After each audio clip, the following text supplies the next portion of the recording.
Ashama harka fuunee hordoftoota warqiituu biyya keessaa fi biyya alaa kan jirtan maraaf nageenyi araarri waaqayyoo iddoof lafa jirtan maraatti isiniif haa baay'atu obboloota koo akkam jirtu nagaa keessanii ani nagaa kooti galannii fi ulfinni waaqayyoof haa ta'u isinis nagaa fayyaa akka taataan abdii guutuun waaqayyoo irraa qaba kan eegee tiksee isaatii kanaan nu eegee galanni waaqayyoof haa ta'u egaa guyyaa irraa viidiyoo biraatiin walitti deebinee jirra. Egaa hagara viidiyootitti osoon hin ceeniin duratti dhugaa dhugumatti jechuudha.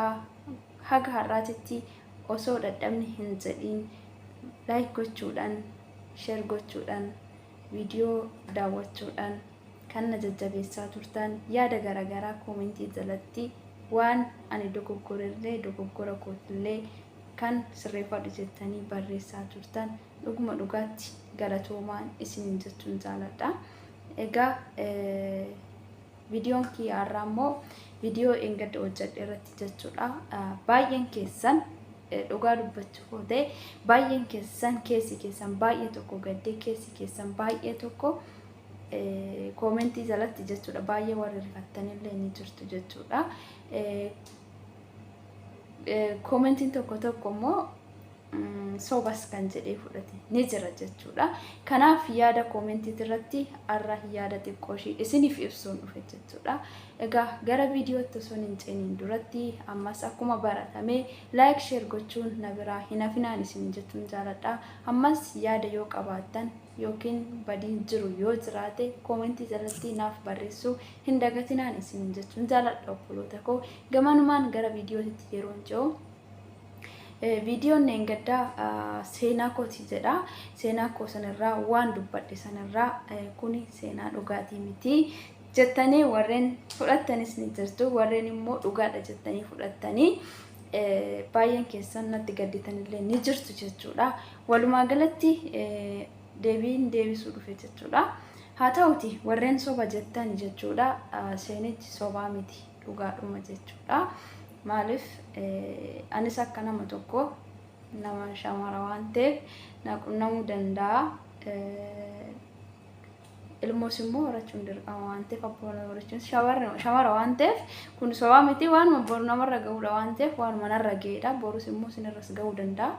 Kanaaf immoo ana narra ga'ee darbee waan isinitti miidhe jechuudha. Kanaaf immoo yoo barbaaddan immoo mucaa koo isinitti argisiisan isiniin jedha. Kanuma inni biraa immoo jechuudha.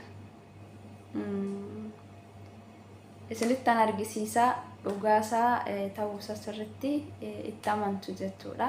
Tarii waan kokkolfaasaa kana dhugaadha jettanii fudhachuu dhiisuu dandeessu garuu dhugaadhuma.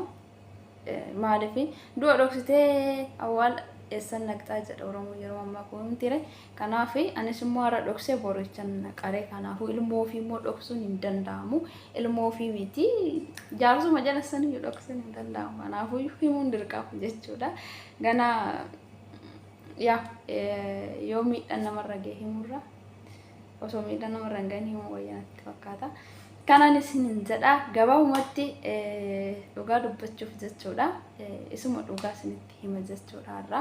Ani seenaa kana dabarsee miti jechuudha. Dhuguma dhugaatti ijoolleen baay'een keessan natti rifattanii jirtu jechuudha. Isinillee dhiifaman isinin jedha dhugaa sirrifachiisuu kooti fi maaliif ani akka sirrifattaniif yookiin immoo seenaa kana maaf dabarsite jettanii akka kanatti gadditaniif osoo hin ta'in irraa barattu jedheen jechuudha.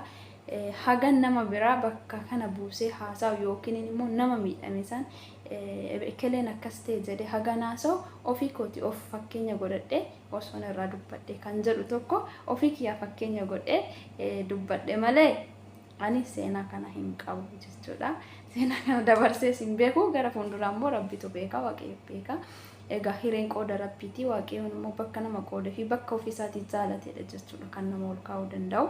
Kanaaf hammaaf seenaa kanaa miti ani seenaa dhumaan dabarsee hin qabu jechuudha.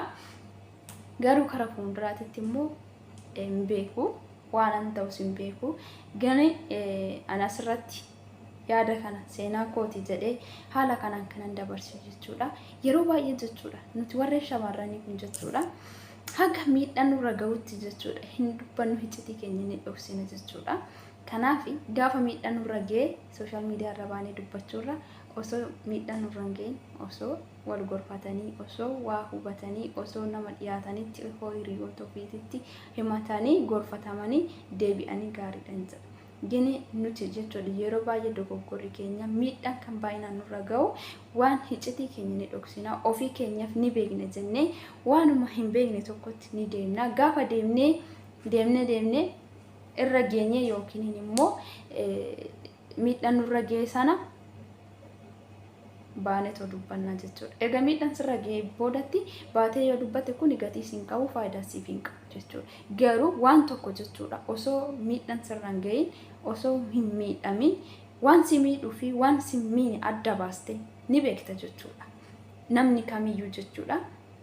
Nuti miti ijoolleen nu gadiitu daa'imtummaa ni beekti jedhee yaada jechuudha. Waan nama miidhuu fi waan nama fayyadu.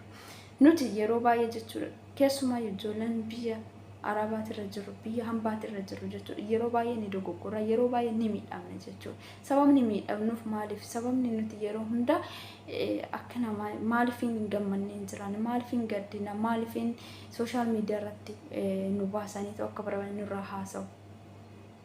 Kun dogoggora mataa keenyatti jechuudha. Nuti jalqabuma keenya jechuudha. Dogoggoruun keenya egaa dhalli namaa kamiyyuu ni dogoggora, maa dogoggortu jechuu miti. Dogoggora keessan immoo beektee daftee irraa of deebisuu. Egaa dogoggora keessan beektee irraa of deebisuudha. Malee haga miidhaan sirra ga'utti yookiin haga miidhamtutti callistee gaafa miidhamte baatee yoo dubbatte furmaata hin qabu ni jechuudha. Kanaafi baay'een keenya jechuudha akka seenatitti yookiin immoo bakka waan miidhamni isaanirra ga'ee gaafa sirra ba'anii bo'anii maraatanii kun hundi haga irra ga'utti callisanii taa'aniiti jechuudha. Maaliif ofirra taa'uu hin qabdu jechuudha. Of ta'e jiraadhu akka nama tokkotti jechuudha. Waan sii ta'uu fi waan siif hin taane adda baasii beeki jechuudha. Yeroo baay'ee kan nu miidhu kana sinin jechuudha fi anis fakkeenya godhadhee kanan ofirraa dubbadhe nuti waan keessa iccitii keenya jechuudha. Waan rakkoo keessatti yeroo deemnu ni dhoksina jechuudha. Garuu gaafa dhufee nurra ga'e sana baasnee gaafa dubbanne furmaata hin argannu gaafa san jechuudha. Hundinuu quba sitti qabee sitti kolfaa akkas taate siin jedhu malee maaf akkas ta'e jedhanii akka furmaata sii laatu hin jiru jechuudha. Kanaaf anillee akka fakkeenyatti fudhadhee kanan dubbadhe kanaaf jechuudha. Namatti quba qaburraa ofitti quba qabu wayya kan jedhan kanaaf jechuudha. Kanaafi asirraa waa hubattu kan jiru tokko yaadati malee isin rifachiisuuf miti. Ammas taanaan immoo yoo natti rifattan dhugaa baay'eesaa dhiifaman isinin jedha. Baay'een isin jaaladha, baay'een isin kabaja hiriyoota koo.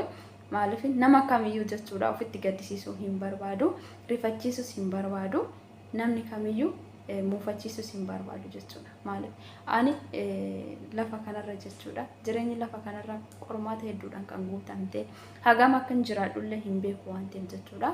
Kanaaf badii hojjechuun immoo gaarii miti. Dhiifamni immoo kan waaqayyooti. Isinis immoo akka dhiifama naa gootan abdii guddaadhaan isin eega isiniin jechuun jaaladha.